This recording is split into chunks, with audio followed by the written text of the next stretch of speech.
Friends, families of District 59, thank you again for joining us for another Parent Education Night.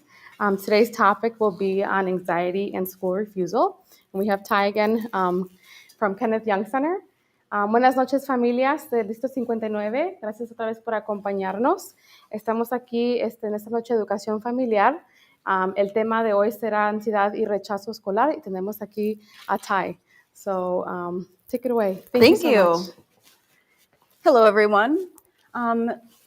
So for today, the topic that we're going to discuss is school anxiety as well as school refusal. And then a fun little quote that I would like to start with is start where you are, use what you have, and do what you can. I think it's a very strong quote just because you can only do what you can with the resources that you have available. And then just to introduce myself a little bit further, I am the lead community navigator at Kenneth Young Center. And what I do is I work with students in District 62, which is the Des Plaines area. And what we do is I go into schools, work with students one-on-one, where I provide services such as mentoring, tutoring, and then I also provide individual resources for the student as well as their families if they need it.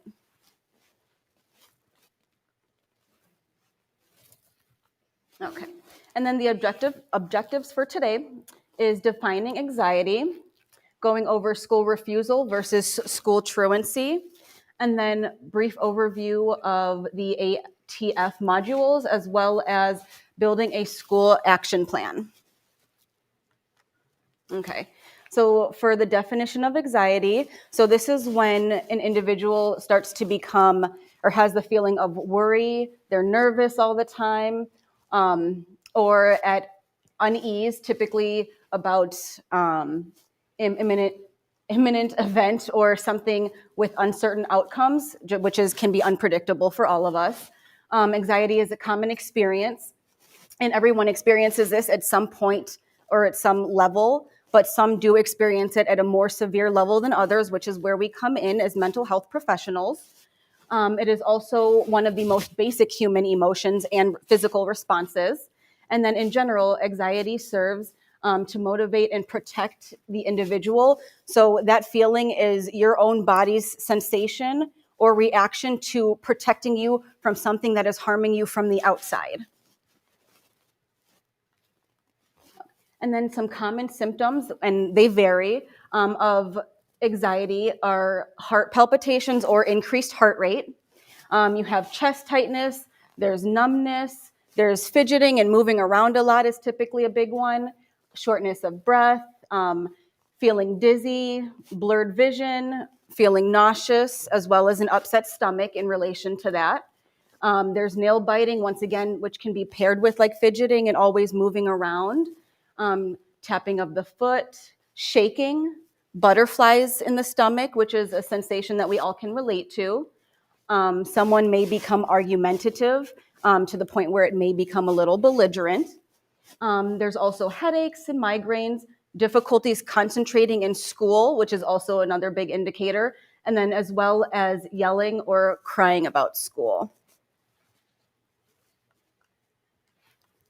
Okay. And then signs of anxiety or school refusal. So intense physical sensations, like I had mentioned, like stomach aches or headaches, especially the night before or the morning of, in which a student may want to state that they don't want to go to school that very day or the next day. Staying in the bed, isolating themselves from either parents, friends, other family members.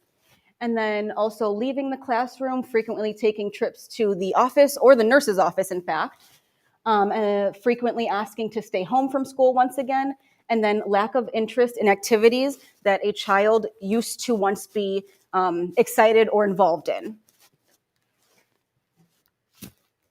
And then continued signs for anxiety include looking for reassurance from parents, obviously, because when students are in a school setting and do have anxiety, sometimes they're unsure of how to act behaviorally, which is why they act out, which is trying to tell us something internally. Of course, we have repetitive behaviors, trouble with sleep, We have lack of appetite or overeating. Both can be an indicator for anxiety. And then constant movement and fidgeting again. And then situations at school that may bring on anxiety or cause anxiety. So we have physical safety. Someone or a student may not feel safe just because of potentially maybe feel criticized by other students, or in fact like targeted or bullied can cause that. A situation where self-worth is threatened. So this is going to affect a student's self-esteem overall.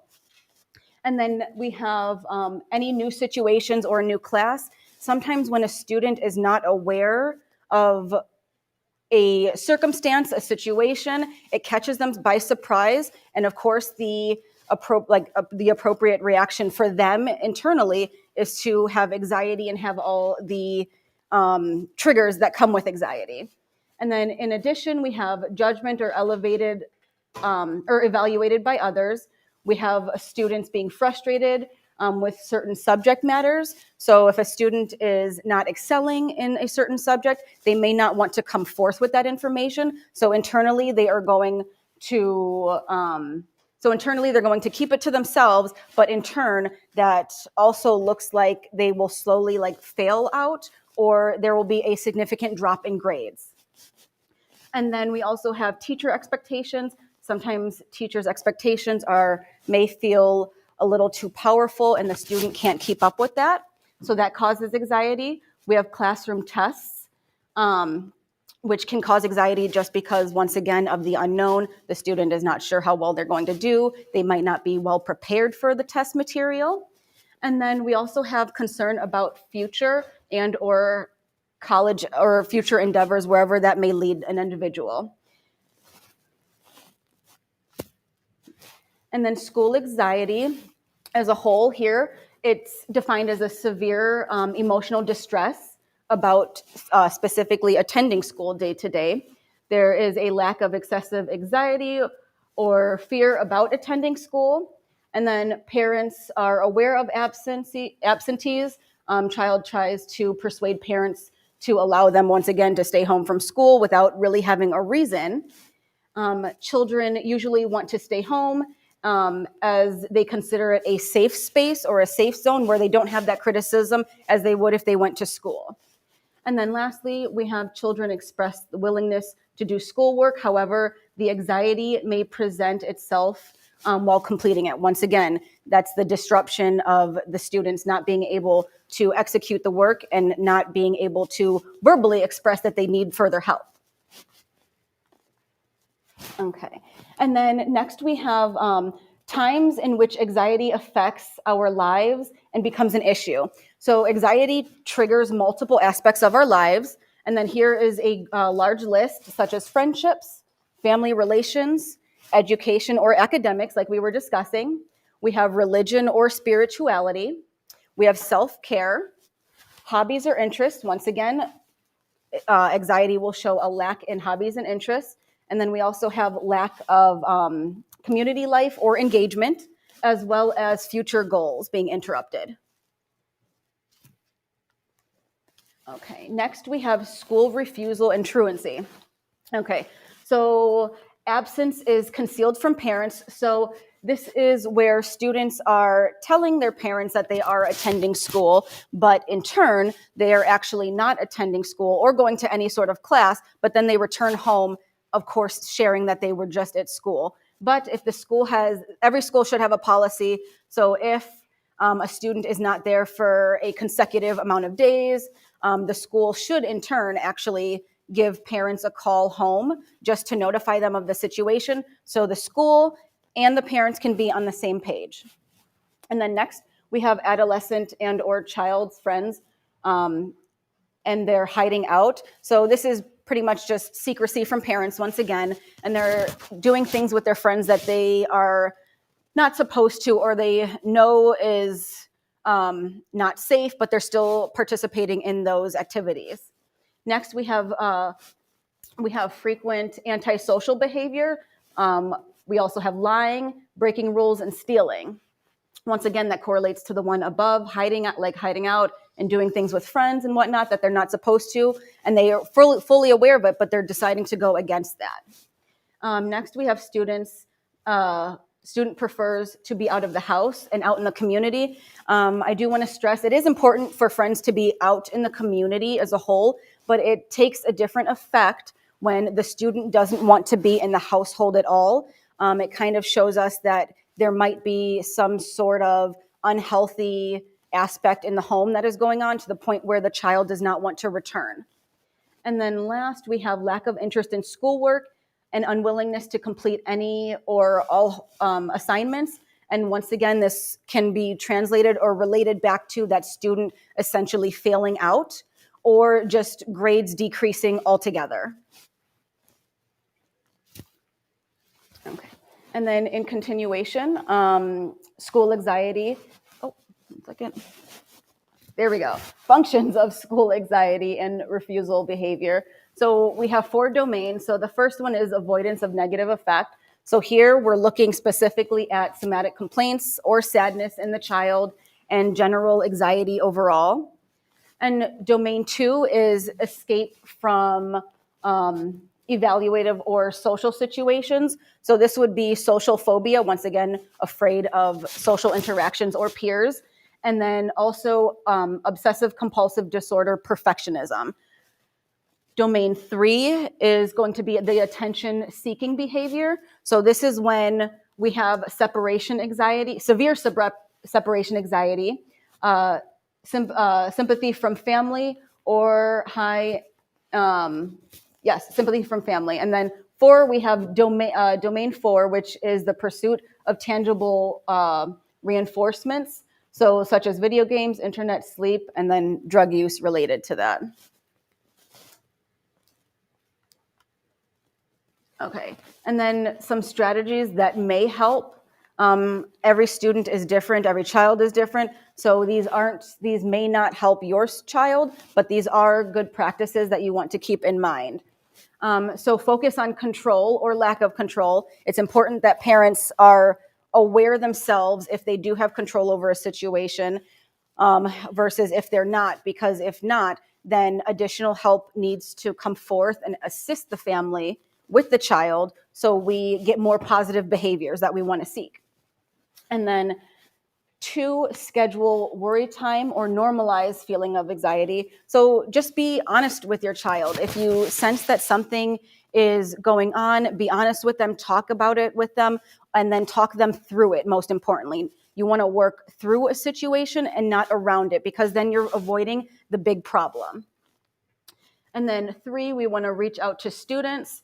So if you do see, like my rule is, if you see something, say something.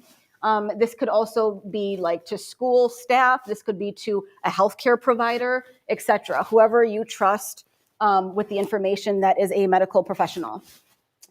And then lastly, seek out treatment when anxiety is interfering daily. So this is when parents or school staff, etc., notice anxiety in a child or related to the triggers or symptoms, that they need to go ahead and be cognizant and aware that you do need additional help. Additional help is not something to be ashamed of.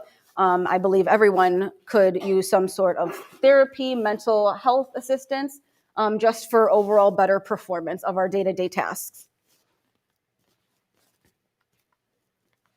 And then we have treatment interventions. So treatment can vary. Once again, it depends on what the family wants, and it depends on potentially what the medical professional advises.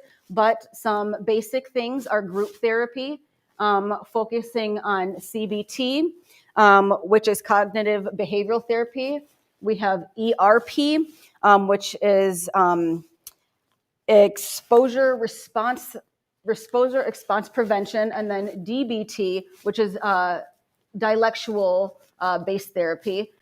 And then we also have specific exposure therapy designed to target anxiety triggers that occur in a school setting specifically. We have parent coaching as well as family contracts. And then protocol, there should always be a protocol for refusal behaviors. as it relates to the appropriate consequences. Once again, that is recognizing when you have control over a situation and when you can monitor it for your child. And then on behalf of Amita Health, I just think this is important to read word for word as it goes through their mission, their vision, as well as their values. So starting with their mission, so rooted in involving ministry of Jesus as healer, we commit ourselves to serving all persons with special attention to those who are poor and vulnerable.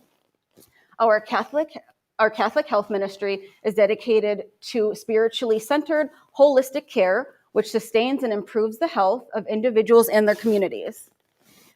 We are advocates for compassionate and just society through our actions and our words. So that is their mission. For their vision, we envision a strong, vibrant Catholic health ministry in the United States, which leads the transformation of healthcare. We will ensure services that will be committed to health as well as well-being for our communities that responds to the needs of the individuals throughout their entire life cycle. And then in addition, they also expand the role of laity in both leadership and sponsorship to ensure a Catholic health ministry of the future. And then another thing that I think was important is all of their values that they hold. So one is servicing the poor or less fortunate.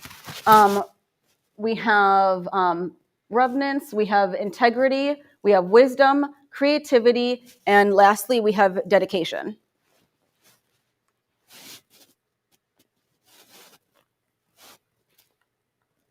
So that does complete the presentation for today. So what I will do next is I will go ahead and answer any questions that anyone may have right now. Yes. Most of the symptoms that you described also go hand in hand with ADHD, which my son has. How do I differentiate between anxiety and his ADHD with the autism? Well, okay, so but all three of those have to be clinically diagnosed. Oh, he's been diagnosed Exactly. with ADHD, but every time we go, they just say, "Oh, it's the autism. Oh, it's the ADHD." So a lot of those symptoms and the triggers can coincide with so many and various different behavioral disorders. So that is where precisely. So what you already did, you went to see a healthcare professional to get the diagnosis. But what I would do is if you see these continuous behaviors, the next step I would do, since I work with kids, is I would let the school know, such as the school psychologist, the school counselor, the main homeroom teacher, as well as as well as the principal. I would let all of them know, because past a certain point, if it is a continuation of escalation of not all of them, but a lot of those behaviors that are related to anxiety, and you can have a track record of it, such as specific incidences at school, specific actions that the child is doing. I would then present that to your PCP, your primary care physician, and then go down different routes, because once again, that is definitely a clinical diagnosis. All of them are clinical diagnoses, versus myself, who works with kids, but I can't diagnose them. So I would, like I said, keep track of the behavior, and then once again, bring it to your PCP, and then maybe you guys can reevaluate. But once again, I myself would not be able to diagnose, obviously, because it's more clinical. I would be happy to talk with you two after a little bit more from the district standpoint in terms of what we can do to support, and has the school been involved. I don't want to talk about the specifics because we are live streaming, but I'd be happy to talk with you afterwards. That's exactly why I mentioned school staff, literally school counselors, psychologists, every point in which you can reach out to. Which is why I mentioned that. And then are there any? With separation anxiety, do we see it a lot with the younger kids when they first start school for the first time, or is it also in the older kids? I primarily work with elementary and middle school kids. I see it more in my kids, but it honestly just depends on the day. Although when someone does have severe anxiety, I had a student a couple weeks ago would not get out of the car, was crying. And what I personally did, literally, let him have like breathing space, because when you bombard and corner, the emotions just get heightened and it makes everything worse in turn. And then, of course, a child, when they express the negative behavior, as adults, we just think that's acting out and being malicious, like everything under the sun. But it's really obvious. It's really the child telling us that like something is wrong. But you just have to. I mean, like I said, personally, I've experienced with it. Mainly, I would have to say, like I said, for me, mainly elementary school kids, but there is no trigger as to like the first day of school. It can be very at random from my personal experience, but that doesn't go to say that on behalf of Amita Health, that they aren't seeing students like having an issue, of course, with COVID now returning after like 2 years, having an issue going into school. Yeah, can I jump in too? With some of our older kids, we also see separation anxiety when parents are potentially separating, or a parent is very ill. Sometimes our older kids too start to form some of that separation anxiety out of fear. And so sometimes we see that with the older Yeah, kids. so the impacts at home, like, they do not want to leave home, they want to stay. Yeah. Or I don't want to leave my mom because I don't know what's going to happen. Yeah. She's Exactly. sick, Yeah. and I'm afraid of if I leave what may happen when I'm gone. Mm-hmm.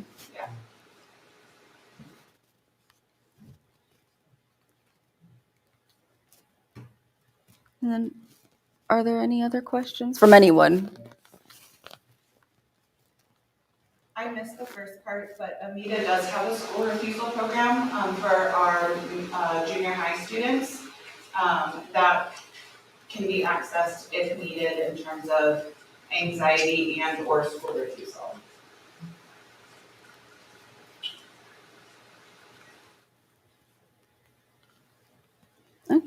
Okay, I think that wraps up the presentation.